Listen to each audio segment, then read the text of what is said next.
일주일 넘게 부모님하고 휴가 시간을 보내고 이제 저는 다시 일본으로 돌아갑니다. 제 나이가 이제 40대 중반을 훌쩍 넘어갔는데요. 부모님은 아직도 제가 외국으로 떠나는 모습을 마지막까지 봐주세요. 부모님 만날 때마다 헤어지는 이 순간이 해가 갈수록 나이가 들수록 왜 이렇게 짠한지 모르겠어요. 안녕하세요. 나고야의 준입니다. 매년 여름은 항상 덥죠. 그런데 올해 여름은 저는 왜 이렇게 더웠는지 잠시 바깥에 나갔다 와도 살이 그냥 익어가지고 아프더라고요. 아무튼 저는 이번 뜨거운 여름 부모님과 같이 지냈습니다. 저는 다른 거 안 해도 괜찮아요. 그냥 부모님과 같이 산책하고 같이 밥 먹고 같은 공간에 있으면 됩니다. 같은 공간에 같이 있는다는 게 이게 얼마나 안도감이 들고 편안함을 주는지 모르겠습니다. 집에서 그냥 러닝구 입고 누워만 있어도 그냥 좋습니다. 저는 어머니가 해주시는 김치가 제일 맛있고 김치찌개를 제일 먹고 싶었습니다.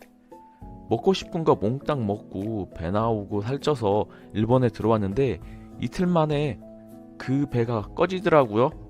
아무튼 부모님과 같이 갔던 장어집도 맛있었고 어머님이 해주시는 닭백숙도 그렇게 맛있더라고요. 그런데 이번 한국 방문에서 저는 어머님 배려 때문에 너무 감동해서 눈물이 났었습니다. 어머님이 우리 아들 외국에서 산 지가 20년이고 매번 올 때마다 단 한 번도 차비하라고 용돈도 한번 제대로 못 줘봤다고 하시면서 이제 50 가까이 되는 저한테 용돈을 주시더라고요. 저 너무 감동했었습니다. 이게 돈을 떠나서요. 어머님이 해주셨던 그 따뜻한 말들에 너무나 감동했습니다. 내 아들 준이 매번 용돈도 주고 집 힘들 때 그렇게 도와줬는데 한 번도 엄마로서 제대로 갚아보지도 못했다고 미안하다고 그러면서 앞으로 한국 올 때마다 차비값은 주겠다고 말씀하시는데 그 말 들으면서 그냥 눈물이 나더라고요. 부모님이 항상 건강한 모습을 보여주셔서 너무 감사한데 역으로 부모님이 외국에 혼자 사는 아들에게 건강 챙겨라, 밥 챙겨 먹어라 하는 말씀 하나하나 너무 감사했습니다. 힘들게 외국에서 공부까지 했는데 계속 외국에서 혼자 살 거냐고 이제 그만 돌아오라고 하시는 부모님 말씀이 있었지만 저도 이제 나이가 나이인 만큼 이렇게 움직이는 게 쉽지가 않습니다. 앞으로 일을 해도 지금까지 경력보다 앞으로의 경력이 더 짧거든요. 다른 말로 이제 정년이 지금까지 사회생활, 회사생활을 한 것보다 얼마 안 남았습니다. 상황이 이런데 정년까지는 어떻게 일본에 버텨야 될 것 같아요? 저는 세계 어디에서 살든 내가 하고 싶은 일을 즐겁게 정년까지 하고 싶습니다. 물론 제 주변의 한국 선배들은 50대에 제2의 인생이라고 해서 회사 그만두고 뭘 할지 계획 중인 분도 있고 또 이미 실행 중인 분도 있습니다. 봉급쟁이 인생은 뭐 거기서 거기인 듯해요. 대기업을 다니든 중소기업을 다니든 삶의 굴레는 뭐 거기서 거기 비슷한 것 같아요. 회사에서 열심히 돈 벌고 이제 50대에는 어떻게 할 것인지 슬슬 걱정하는 제 친구들도 보이고 있어요. 물론 현재 하고 있는 직업하고 전혀 다른 일을 준비하고 있는 사람도 있습니다. 아파트 투자 잘한 제조업에서 일하고 있는 친구는 나중에 부동산 하겠다는 사람도 있고요. 어느 정도 연식이 있는 사람으로서 이런 말 하기에는 좀 그렇지만 월급쟁이들 중에서 부모님 찬스를 쓰시는 분들은 이 제2의 인생을 풀어가는데 준비하는 데에도 조금 수월한 게 있더라고요. 실제로 부모님 찬스 쓰는 제 주변의 사람들 보면 남들보다 뭔가 창업 준비 또는 뭔가 제2의 노후 준비를 하는 게 상당히 빠르고요. 쉽게 준비하시는 것 같아요. 선배들이나 친구들 중에서 부모님 찬스 쓰면 이제 다 이야기하니까 그런 이야기는 이제 쉽게 알 수 있습니다. 제가 뭐 부모님 찬스 쓰는 걸 뭐라고 하는 게 아니고요. 그것도 그분들의 능력이죠. 그걸 뭐 질투하거나 시기하는 게 아닙니다. 부모님 찬스를 쓸 수 없는 사람일수록 뭐 더 열심히 그리고 더 치열하게 살아야 되는 게 현실이잖아요. 그런데 진짜로 아무것도 없는 사람들은 회사 생활 열심히 하고 알뜰살뜰 생활하면서 제2의 인생을 준비해야 되지 않을까라고 생각을 해요. 저는 회사에 노예로 살아도 저 하나 그렇게 살아도 나의 부양 가족들이 건강하고 조금은 행복해진다면 저는 그걸 제 인생으로서 만족을 합니다. 대학교 등록금이 없어서 발 동동 굴렀던 그 시절이 있었습니다. 세상 어떻게 돌아가는지 몰랐던 저에게 공짜로 무료로 외국 유학 시켜주겠다고 그 말을 들었을 때 긴가민가 하면서 그 설레였던 그 마음을 가지고 일본을 밟았던 그 시절에 제가 있었고요. 그 시절에 거창했던 꿈은 이제 조금씩 변해서 지금 가지고 있는 꿈은 소박하지만 조금씩 그 소박한 꿈을 이루기 위해서 하루하루 살아가고 있습니다. 일본 생활은 사회 초년생들에게는 정말 불리합니다. 제가 100번 1000번 이야기하는데요. 그리고 나이 먹을수록 수당이 그렇게 붙지 않을 수가 있기 때문에 상대적으로 좀 불리하죠. 그런데 사회 초년생 일본에서 월급이 적은 이유는 그만큼 이 사람들이 아무것도 준비 안 하고 대학교 졸업하자마자 땡 하고 입사해서 월급이 적은 거예요. 어느 정도 일할 수 있는 능력이 되면 월급 많이 올라가 있을 겁니다. 그리고 혼자 사는 외국인한테는 정말 불리합니다. 일본도 혼자 사는 사람한테 세금 많이 떼갑니다. 세금 공제해 주는 것도 적고요. 그리고 외국인들한테는 더 불리한 게 현실이죠. 그런데 일본인과 결혼한 한국인 분들, 이분들은 혼자 사는 외국인들보다는 많이 좋죠. 일본은 저는 공산당 같아요. 모든 사람들한테 이게 평등을 외치는 공산당 같아. 그리고 이 기회의 평등이 아니라 양적 평등, 결과 평등을 실현하는 경우가 되게 많습니다. 그래서 좀 어처구니가 없어.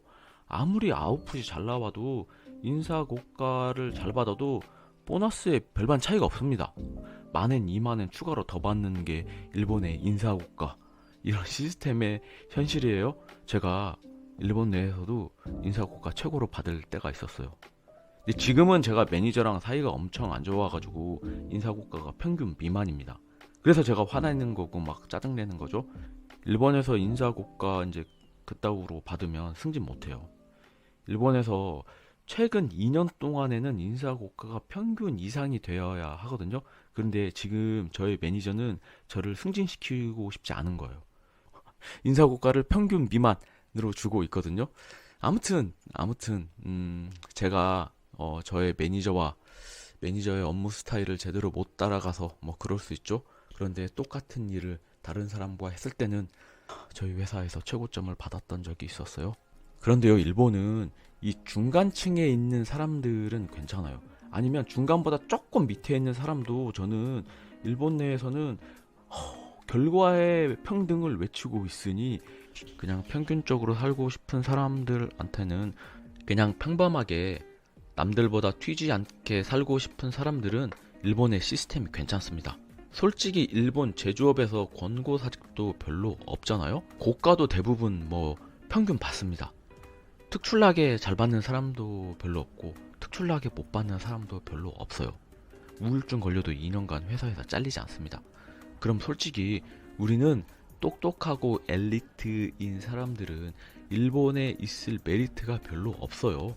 저는 엘리트도 아니고 남들보다 튀는 그런 삶을 살고 싶지 않기 때문에 일본에서 그냥 이렇게 지내는 것도 괜찮다고 생각을 합니다. 저는 이제는 남들과 비교하는 그런 삶이 이제는 저한테 안 맞는다고 생각을 해요. 저는 사실 한국의 대기업, 미국의 대기업 다녀봤거든요. 한국에서 최고 좋다고 남들은 그러는데 사실 그때는 그렇게 좋은 줄 몰랐는데요. 일본에 살다 보니까 진짜로 한국 대기업은 좋더라고요. 그리고 미국 회사는 제 인생에서 가장 하이라이트였고 최고 전성기를 저는 미국에서 보냈다고 생각을 합니다. 아니, 그래서 다 필요 없고 저는 이제 제 야에 묻혀서 무림에서 그냥 평범하게 살아보겠다고 일본에 와 있습니다. 평범한 삶을 선택한 지금이 제일 힘든 건 왜인지 모르겠어요. 항상 현실이 제일 힘든 거겠죠? 근데 일본에서의 삶이 나이 들수록 이게 녹록지가 않은 게 현실이더라고요. 평범한 삶이 제일 어려운 삶일 수도 있지만 일본에서의 삶이 만만치 않은 게 사실입니다. 솔직히 일본에서의 삶은 너무 다양합니다. 일본의 회사의 특징도 너무 다양하고요. 일본은 지역마다도 다 다양해요. 일본은 본인이 아무리 잘해도 일본 평균을 넘어서는 일은 좀처럼 일어나지 않습니다. 그 다음으로 본인이 평균 밑을 가는 일도 좀처럼 없어요. 그러나 평균 밑으로 갈 수 있는 건 본인이 선택할 수 있습니다.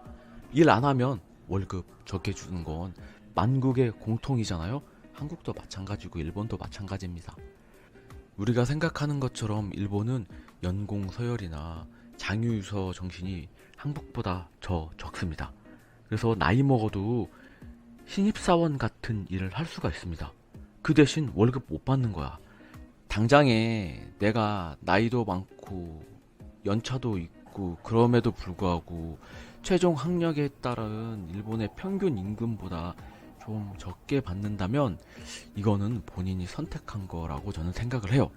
일본도 적게 받을 수 있지만 적게 받는 일본의 평균보다 낮은 월급이라면 이건 한국보다 솔직히 일을 별로 안 하는 그런 업종에 계시는 겁니다. 저는 어딜 가든 제가 좀 더 편안하게 일을 하고 싶습니다. 행복한 시간 우리 계속 가져요. 그리고 저와도 좋은 인연 계속 맺읍시다. 바이바이. 열흘 넘게 한국에서 쉬고 돌아왔는데 제 텃밭에 있는 많은 식물이 전사하셨네요. 그 중에서 저의 라임 오렌지 나무는 저랑 8년간 지냈는데 이번 여름을 못 버티고 돌아가셨네요. 이렇게 저는 하나하나 떠나 보내는 걸 되게 싫어합니다. 저는 제 것을 되게 소중히 여기는 타입이라서 한번 인연을 맺으면 이렇게 잘 헤어짐에 익숙하지 않습니다. 제 구독자분님하고도 마찬가지예요. 구독, 좋아요, 알람 설정 사랑합니다.